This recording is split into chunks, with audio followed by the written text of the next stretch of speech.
It all started on a stormy night in 1868, when an ugly old man named Dario Brando found a forced carriage crashed by the side of a mountain road. Being the kind man he is, he approached the crash site and helped the poor man, George Joestar, by freeing him of his extra weight.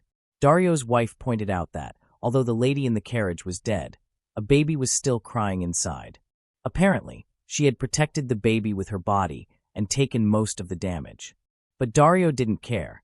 He continued helping the unconscious man by relieving him of more of his belongings until he found an evil-looking mask. Just then the man, who was presumed dead, suddenly woke up. Mistaking Dario for his savior, George Joestar, seeing that his baby was still alive, thanked him profusely and swore on his family name, Joestar, that he would repay him somehow. Years passed, and the baby from the carriage, Jonathan Joestar, aka JoJo, had grown into a young man.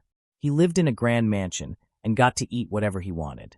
Meanwhile, Dario, now sick and endlessly coughing, lived in a dark, poor town with his son Dio Brando. While JoJo enjoyed the comforts of wealth, Dio had to use every ounce of cunning to survive. On his deathbed, Dario told Dio that the Joestar family owed him a debt. After Dario's passing, Dio set out for the Joestar mansion. Meanwhile, JoJo jumped into action to help a damsel in distress. He got his ass whip of cause. Just after they had left, he tells her, "I did not take a beating just now for your sake!" and that he only did it because he was a gentleman and more of that nonsense, walking off like a true hero. Dio finally arrived at the mansion, preparing for his grand entrance. He leapt from the carriage, determined to make his presence known, and I mean known by everyone. To mark his arrival, he kicked JoJo's pet dog right in the face. That was only the beginning of the pain and suffering JoJo would endure at Dio's hands. From that day forward, Dio promised to make JoJo's life a living hell. He starts by stealing his father's love, and in the boxing ring, Dio beats the crap out of JoJo. For maximum effect, he sticks his thumb in JoJo's eye, then proceeds to take all of JoJo's friends away from him. When everything seems lost, an angel appears and gives JoJo some fruit and then runs off. It is the girl from earlier. The two quickly become friends and spend most of their time together. Dio, noticing that she might interfere with his villain arc, makes sure she stays away by stealing her first kiss. Bro is a true villain, and I like it. Not all villains wear masks. Disgusted, the girl immediately washes the filth from her mouth. Seeing this, Dio becomes enraged and spanks her. JoJo soon finds out, and we all know what's going to happen. Furious, JoJo confronts Dio and beats the living hell out of him till Dio starts crying. Just in time, George Joestar arrives and stops them before things get any messier. To recover from this humiliation, Dio does the unthinkable. He straight up barbecues JoJo's pet dog. What? This kid's got some serious daddy issues. JoJo, devastated, runs to his room and falls into a deep slumber. 7 years pass. JoJo and Dio now seem like the perfect duo, at least in the public eye. JoJo, haunted by painful memories, still hopes to accept Dio as his brother. Meanwhile, Dio's friendliness is all an act to gain the Joestar family's trust. George Joestar is gravely ill. What seemed like a cold only worsens with time. JoJo suspects it isn't natural. While researching the mysterious mask that belonged to his late mother, JoJo discovers its secret. It reacts violently to the touch of blood. In the course of his studies, he finds a letter that Dio had with him when he arrived. He learns that Dio is slowly poisoning his father. Noticing that Dio handles his father's medicine, JoJo confronts him. Dio denies everything, of course. Lacking concrete proof, JoJo takes the poison and heads into the city to find an antidote. During his search, JoJo ends up in the same streets where Dio grew up. You know, a neighborhood is bad when you see a cat munching on a puppy. Dio, certain that JoJo will perish before finding the antidote, takes the mask with him and goes to check for himself. JoJo, meanwhile, gets surrounded by thugs but beats the crap out of them. One of the thugs, noticing JoJo is holding back and could easily knock his head off, asks why that is. JoJo responds with a noble answer, and the man orders his crew to stand down, proceeding to help JoJo find what he came for. Meanwhile, Dio's search for JoJo leads to a shocking discovery. He learns the mask's terrifying secret. It transforms the wearer into a vampire, and also how they will turn to baby powder when exposed to sunlight. He heads back home only to find out that JoJo has already found the antidote. Seeing no escape, Dio decides to use the mask. But his plan fails due to Speedwagon, one of the more respectable residents of Ogre Street.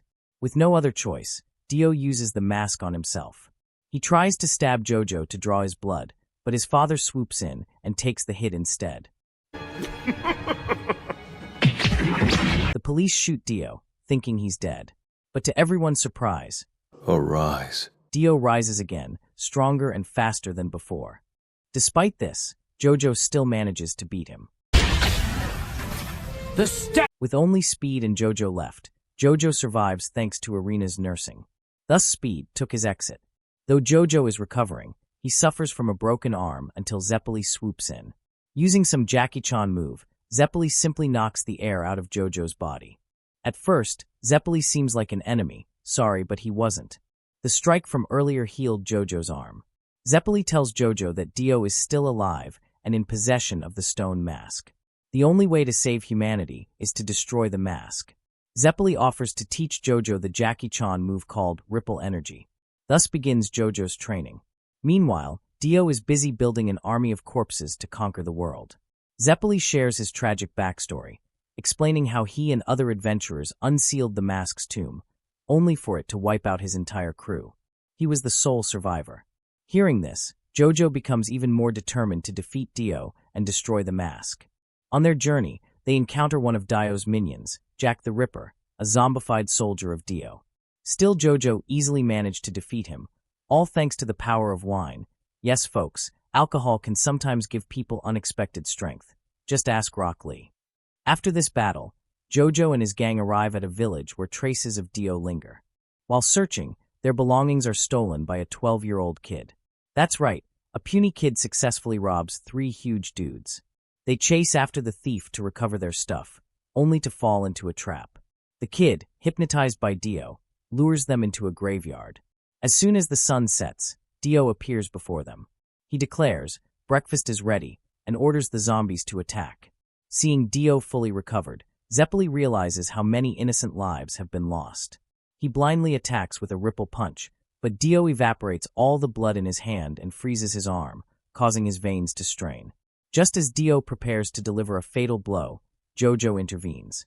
Impressed by JoJo's newfound strength, Dio summons 2 giant zombie gladiators and sits back to enjoy the show.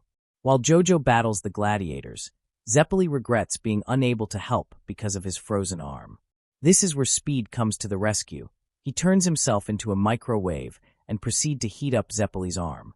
Just as they get ready to assist, Almighty Plot Armor kicks in, pushing JoJo so much so that he mastered the art of ripple energy that he had just learned 8 hours ago.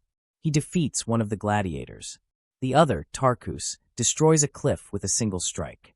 But with the power of plot armor, JoJo and his allies use ripple energy to gather fallen leaves, turning them into a makeshift balloon and flying off. Mid-flight, Zeppeli explains the origins of ripple energy. Not long after, they face Tarkus again. It ends in a deadly match where all seems lost. Zeppeli took one for the team and sacrifices his life, transferring all his ripple energy to JoJo. Maxed out with new power, JoJo finally beats the crap out of zombie Tarkus. With heavy hearts, the group marches toward Dio's castle. Along the way, 3 new companions, Zeppeli's fellow masters, join the cause. Upon learning of Zeppeli's death, they swear vengeance. United by the power of friendship, they charge into Dio's lair.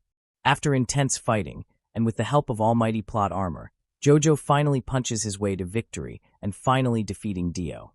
Dio, being the creep he is, severs his own head before the ripple energy can consume him. With peace seemingly restored, JoJo marries Irina, and they live happily ever after. Just kidding. While dining with Irina, JoJo spots one of Dio's loyal subordinates and decides to follow him. To his horror, he discovers that Dio is still alive. Dio demands JoJo's body, because, well, he loves him. JoJo, tired of this nonsense and furious that Dio refuses to die, resolves to destroy the ship they are on. When all hope seems lost, Irina pleads to stay alongside with her husband. The author was cruel and blows up the ship. Despite this, Irina survives thanks to Dio's titanium-plated coffin, which could withstand explosive. As the ship sinks, Irina and the coffin float to safety and are rescued. We all know Dio could survive that no problem. But the real question is, did JoJo survive? We'll find out soon enough.